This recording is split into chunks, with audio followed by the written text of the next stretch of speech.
You remember when you were a teenager and you played hockey, road hockey actually, because we couldn't afford to play hockey in those days, and it's pretty hard for a lot of families, but that's why we went to soccer. But do you remember when we played road hockey on our streets in our neighborhood? And then you had the two nets, and you have a couple of tennis balls to make those important slap shots and or wrist shots.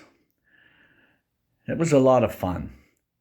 But there was always one neighbor on this street that in my neighborhood would always come out and yell at us.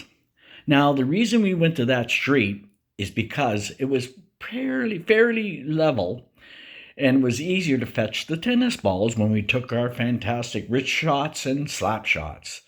But she come out yelling at us. The first thought that came to my mind was, go frack yourself.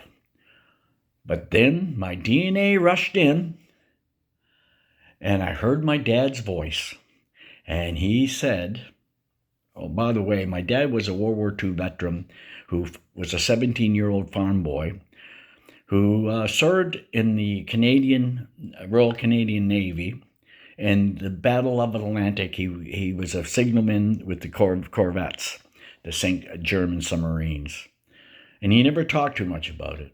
But anyways, his voice came in and said, Jimmy, respect others, especially your neighbors. So as soon as that rushed in my DNA to get rid of that thought, I